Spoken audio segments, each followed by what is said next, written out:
గురుగారు అసలు మన తాత ముత్తాతలు చేసిన కొన్ని కొన్ని దయని వల్ల వాళ్ళకున్న కాలసర్ప దోషం ఈ పిల్లలకి తగిలి వీళ్ళకి పుత్ర సంతానం కలగకుండా ఉండే ఛాన్స్ ఉందండి. ఉంది తల్లి. అలాంటి వాటి వల్ల కొంతమంది పూర్వీకులు కూడా ఫస్ట్ నుంచి కొన్ని దైవ కార్యాలు చేసుకుంటూ వాళ్ళ కుటుంబంలో కొన్ని వస్తువులను నింపుకొని తాతల ముత్తాతల నుంచి ఇప్పుడు ఉప్పలమ్మలే గాని, మైసమ్మలే గాని, పెద్ద దేవరలే గాని, మీద అమ్మవారు కనక దుర్గమ్మ తల్లిలే గాని, దుర్గమ్మే గాని, ఇలాగా కొన్ని దైవాలని కొంతమంది స్థాపించుకుంటారు. వాళ్ళు స్థాపించుకొని కొంతవరకు పూజలు చేసుకుంటూ ప్రతి సంవత్సరం ప్రతి ఏటా చూసుకుంటూ వస్తూనే ఉంటారు. కొంతమంది నెగ్లెక్ట్ చేస్తారు. ఇప్పుడు పొలిమేర దేవతల్ని నెగ్లెక్ట్ చేయడం వల్ల కూడా వాటి వల్ల కూడా కొంత ప్రభావం పడిపోయి మనసులలో కొంత ఇబ్బందులు జరిగి సంతానపరమైన పని మీద కొద్దిగా ఇబ్బంది పడుతూ ఉంటది అన్నమాట. వాటి మీద కూడా సమస్య చూపిస్తూ ఉంటది.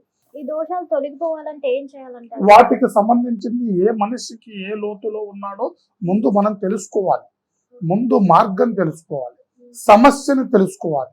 రోగం తెలుసుకుంటే మనం మందు వేయొచ్చు. ఈ దోషాల్లో కూడా అనేక రకాలు ఉన్నాయంటారు. ఖచ్చితంగా దోషంలో ఒక రకం లేదు కదమ్మా. దోషాలలో కూడా చాలా రకాలు. ఒక్కొక్క మనిషి ఒక్కొక్క సమస్యతో బాధపడుతూ ఉంటారు. ఒక మనిషికి గ్రహ దోషాల వల్ల ఇబ్బందులు ఉంటాయి, కొంతమంది చేసిన దాని వల్ల ఇబ్బంది పడుతూ ఉంటారు, కొంతమంది సూపు వల్ల ఇబ్బంది పడుతూ ఉంటారు, కొంతమంది స్నేహంలో ఇబ్బంది పడుతూ ఉంటారు, కొంతమంది ప్రేమలో ఇబ్బంది పడుతూ ఉంటారు, కొంతమంది పెళ్లిలో ఇబ్బంది పడుతూ ఉంటారు. ఒక్కొక్కరి చరిత్ర ఒక్కొక్క విధంగా ఉంటుంది. కొంతమంది చేసే బిజినెస్ అభివృద్ధి లేక బాధపడుతూ ఉంటారు, కొంతమంది ఎంతలా సంస్థలు మొదలుపెట్టినా ఇబ్బంది పడుతుంటారు, కొంతమంది రాజకీయ పరమైన ఇబ్బందులు పడుతూ ఉంటారు. గురుగారు ఇప్పుడు కొంతమంది గర్భం దాల్చినా అది నిలవదు. ఒకవేళ పుత్ర సంతానం కలిగినా వాళ్ళకి ఏదో ఒక ఆరోగ్య సమస్య వస్తూనే ఉంటుంది. దేనికంటారు? వాటికి సంబంధించింది కాలసర్ప దోషాలు. కాలసర్ప దోషం వల్ల ఇది ముఖ్యంగా ఎక్కువగా జరుగుతూ ఉంటుంది. కాలసర్ప దోషం కాకోకుండా కొంతమంది ఉండి కూడా మాటకు ఒకసారి ఇబ్బంది పడటం, మాటకు ఒకసారి వచ్చినట్టుగా రాలిపోవటం, మీద నిలబడినట్టుగా నీరు గారిపోవటం, మీద ఒకవేళ నిలబడ్డా కానీ కొంతమంది అకస్మాత్తుగా కాలం అయిపోవటం. అలాంటి దాంట్లో కొన్ని ఆరోగ్య సమస్య అయితే మనం మార్గం చేయలేం.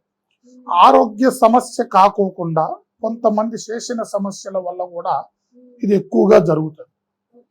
అలాంటి సమస్యలు ఉన్న వారికి మనం దాన్ని ఖచ్చితంగా మార్గం చేయొచ్చు. ఈ దోషాలు తొలగించుకుంటే వీళ్ళు పుత్ర సంతానం కలిగే ఛాన్స్ ఖచ్చితంగా వాళ్ళకి అలాంటి దోషాల నుంచి పరిహారం జరిగితే పంచభూతాలు ఆ జీవికి ఆవహించి ఆ మనిషిని అన్ని రకాలుగా నిలకట చేసి వాళ్ళలో ఉండవలసిన జీవిత చక్రానికి పుత్ర సంతాన ప్రాప్తం కలుగుతుంది.